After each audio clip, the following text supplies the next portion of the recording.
Oui, Monsieur le Président, il n'était pas prévu que je m'exprime en ce début de séance. Une séance qui aurait dû suivre le cours normal de nos échanges, de nos dossiers. J'aurais préféré ne pas avoir à le faire, mais les terribles événements des 2 et 3 octobre en ont donc décidé autrement, et la tempête est passée sur notre département des Alpes-Maritimes.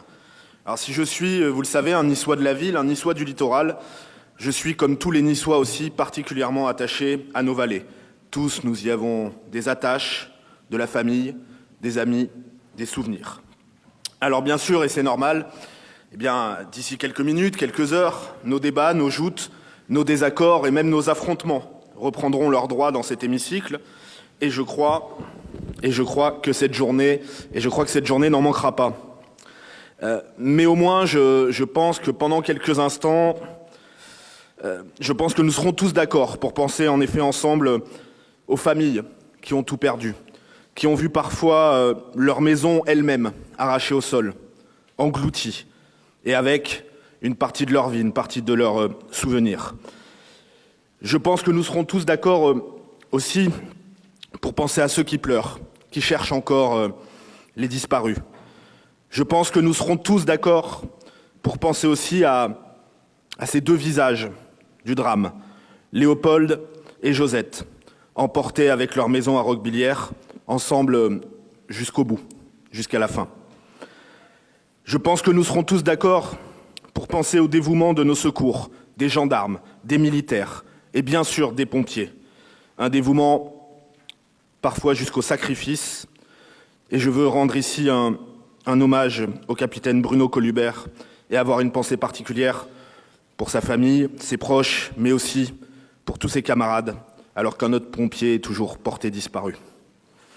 Et dire que certains osent les prendre pour cible et les agresser.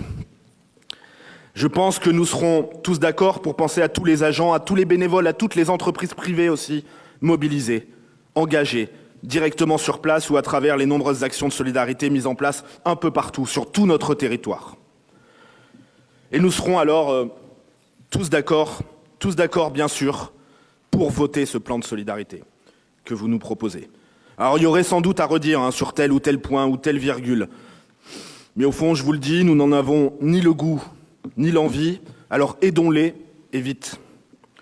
Nous serons tous d'accord, je l'espère, pour dire qu'en cet instant précis, il n'y a plus de groupe politique, de majorité et d'opposition, mais simplement des élus d'un même territoire qui, au nom de notre institution régionale, disent simplement aux habitants de la Roya, de la Vésubie, de la Tinée, à tous ceux qui ont été touchés, nous sommes à vos côtés, nous serons à vos côtés. Nous serons, car le temps de la reconstruction sera long. Et si vous me le permettez, j'aimerais juste insister un instant sur la reconstruction et sur le temps long. Aujourd'hui, nous ne sommes qu'une semaine après le drame. Le président de la République est venu, les caméras des chaînes d'infos en continu aussi, Twitter a vibré. Mais d'ici quelques jours, Breil, Tende ou Venançon seront sortis des radars médiatiques. Et pour bien des élus, aussi des radars politiques, nous le savons. C'est alors que nous devrons être les plus présents. Non seulement pour poursuivre notre action de solidarité, mais aussi pour pousser les autres à tenir leurs engagements. Et je pense évidemment, en particulier à l'État. Oui, il faudra être vigilant et veiller à ce que l'engagement de l'État sur la reconstruction soit tenu jusqu'au bout. C'est bien l'ensemble des réseaux, l'ensemble des infrastructures qu'il faudra reconstruire, de l'axe le plus important jusqu'à la plus petite route de hameau, de la fibre optique au dernier poteau téléphonique reliant la dernière maison. Pardonnez-moi si j'apparais peut-être un peu échaudé, mais je souhaiterais illustrer ce message de vigilance par l'exemple de Château-Double, dans le Var.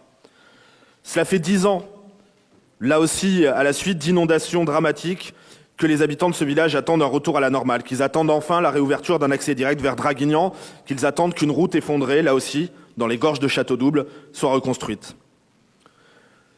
Alors nous ferons tout pour que les habitants de la Vésubie, de la Tinée, de la Roya n'attendent pas 10 ans pour connaître un retour à la normale.